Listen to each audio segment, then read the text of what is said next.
Just so you know, it's Ramadan and I'm fasting and I haven't eaten or drunk anything in the past 6 hours, so what I might say might not come out cohesively, coherently. I might not make any sense. I don't usually make sense.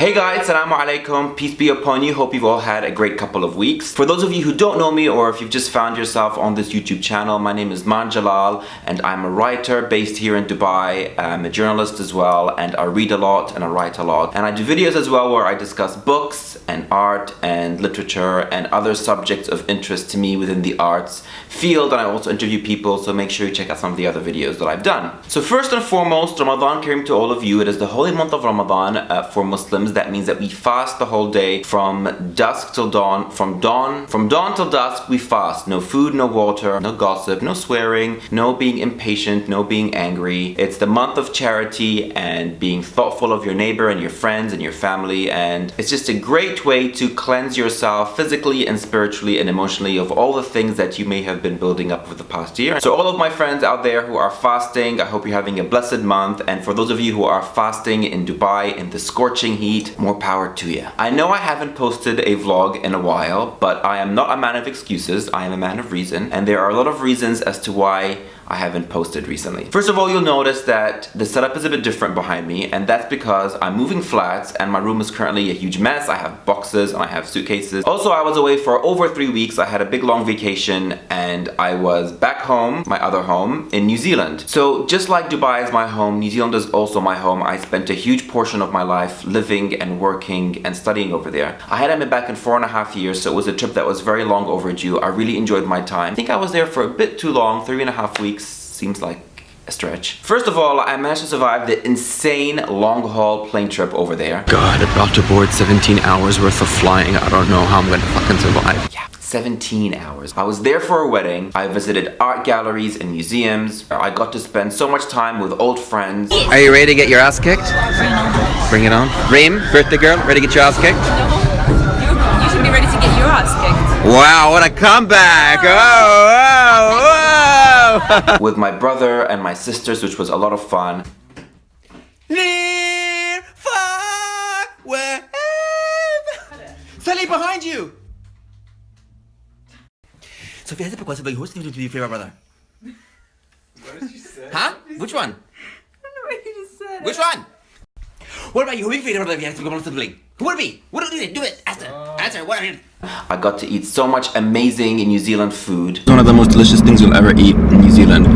It's called cookie time. It's a giant cookie, and I've been waiting 4 years to sink my teeth into it again. With all of that stuff, I also had to do a lot of writing and a lot of reading as well. And then as soon as I got back to Dubai, I got really busy with work. I went to some really interesting, cool art galleries and art openings happening here. I went to a live gig. And then Ramadan started and I got very busy with fasting. And of course, my job as a journalist over here, which is not a 9-to-5 job, it's a all-the-time kind of job. And I've realized that the old format I was using to create and post videos maybe isn't working correctly. Instead of posting one video where I go through all the books I've read throughout the month, which is usually 4 books a month, I've decided to instead post one video whenever I've completed a book. I think that'll be an easier way for me to balance everything I have to do outside of this vlog stuff with my reading and my writing and everything else, and that way you guys get a shorter video of just what I've read as I've read it, and it's a lot more fresher in my mind, which is good. I've also decided not to restrict myself to doing videos just at home. Because I'm out and about all the time, I've decided to take my camera out with me the whole time. If I'm out, if I'm waiting somewhere, I'm just gonna do a video about the book that I've just read or I'm currently reading. I think it's just gonna be easier, a snappier way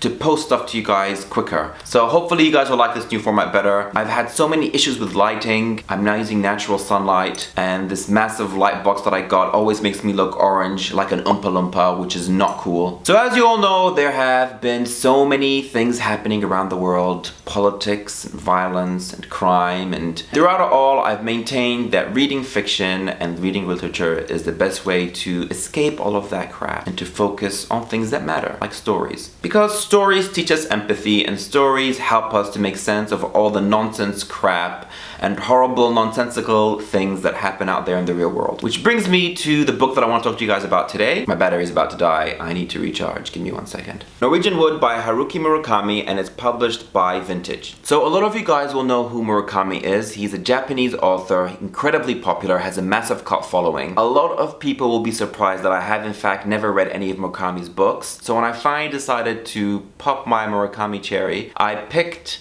Norwegian Wood, which is his first novel that propelled him into fame. So what did I think of Norwegian Wood by Murakami? I have to be honest, I was not a huge fan. Nope. The problem wasn't so much the writing, because Murakami is a great writer and there's some interesting passages in here to read. The issue wasn't the plot or the characters or even the story itself. I think it's a matter of personal taste. I'm just not a fan of overly depressing stuff that has absolutely no closure. That's not to say that all stories need to have some form of closure. There are a lot of stories out there that I really enjoy that don't have closure in them. But Norwegian Wood specifically didn't make complete sense to me. I didn't find anything specifically or supremely unique about the characters or the story itself. In fact, I felt that I had read this book in so many other different platforms, other novels, other short stories, other TV shows, and other movies, but done in a better, more interesting and innovative way. Is that harsh? Okay, let me elaborate. I should probably tell you a little bit about what the story is about. So Norwegian Wood is written in the first person narrative, which I'm a huge fan of, and it has a non-linear structure. I'm usually quite wary when I read a book with a non-linear structure because I tend to question whether it's actually needed. However, I will say that in this case, the non-linear structure works really well with the story. The setting is late 1960s in Tokyo. Our main character is Toru Watanabe, and the story begins with him in his late 30s on an airplane landing somewhere, and the song Norwegian Wood by the Beatles, which is what this novel was named after, starts playing in the background. As soon as he hears the song, it works as a trigger in his mind, and it propels him back into time where he reminisces over his last year in high school and his years in university, where he develops two very different relationships with two very different women. The first woman is Naoko, who is very emotionally fragile, troubled, vulnerable, a little bit disturbed. The second girl, Midori, is very different. She's animated, lively, funny, and a very interesting layered character. So like I said, this book has a massive cult following, and a huge portion of that cult following are actually young people. It deals with a lot of themes and subjects that they would find interesting. For example, hopeless romantic love, nostalgia, melodrama, sexual awakening. So why didn't I enjoy it? I found that the character of Toru was very unreliable, which is what you kind of expect from any first-person narrative story. I found myself constantly being frustrated by his choices, by the choices and decisions of other characters. I feel that I've read the story over and over again in different forms of literature. First of all, it reminded me of Brideshead Revisited by Evelyn Waugh. I can never say his surname, which is a great story. It's also written in the first-person narrative, has a bookend, non-linear kind of plot structure, and deals with a lot of issues of identity, sexual identity, and hopeless romantic love as well. Another book it reminded me of is J.D. Salinger's, what is it called? Crap, it's like such a popular book. The Catcher in the Rye. I do not understand why people love that book. Why are you so obsessed with it? What's so great about it? It also reminded me of Charles Dickens' Great Expectations. Obviously, that's not to say that Murakami copied all those books or copied all those stories. That's just a ridiculous thought. What I'm saying is that I've obviously read a lot of novels that have been influenced from one another and influenced by the great classics like Dickens and like Wagyu, whatever, that I had read before I read this. And so reading this just reminded me of those books, and I felt that those books did a better job than what this book did, if that makes sense. Just to clarify, I didn't dislike this book completely. Obviously, it's written wonderfully. There are some great passages and writing in there that propelled me to continue reading to see what was happening, or else I wouldn't have finished the book. Secondly, this book deals with some very important ideas and themes and issues that I think need to be discussed in the public forum and in more literature and in more stories. For example, it delves and deals with issues about mental illness, depression, conventions of what's normal, whether we should be conforming to what society and our friends and our family believe that we should be doing,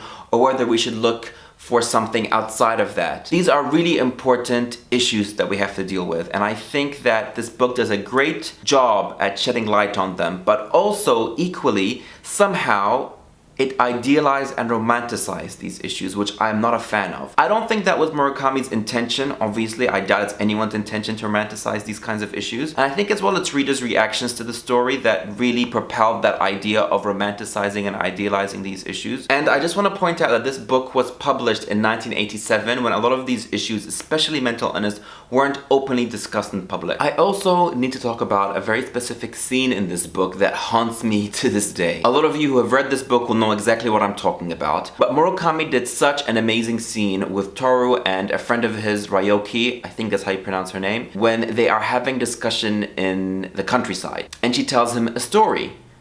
This story is so disturbing and it's written so well that I didn't want to read any more of it. However, I had to continue reading. So for those of you who have read it, you know exactly what I'm talking about. And for those of you who haven't read it and plan to read this, please think of me. Actually, don't think of me when you read that scene. Pretty disturbing. So, will I be reading more Murakami? 100% yes, I'll be reading more Murakami. Just because I had one lukewarm experience with one of his books doesn't put me off his writing completely. So anyway, that's it from me, guys. These are my thoughts on Murakami's Norwegian Wood. If you guys completely disagree with me, please let me know in the comments below. I'd love to hear from you. I'd love to discuss this book and any other books you have in mind. You can contact me either through my vlog channel, leave a comment below, or you can get me on Instagram, Facebook, and Twitter, all with the same name, Maan Jalal, or you can visit my website, maanofthehour.com. Also, if you like this video, please press the like button, subscribe to my channel, and share and post about this video. See ya, ciao, bye.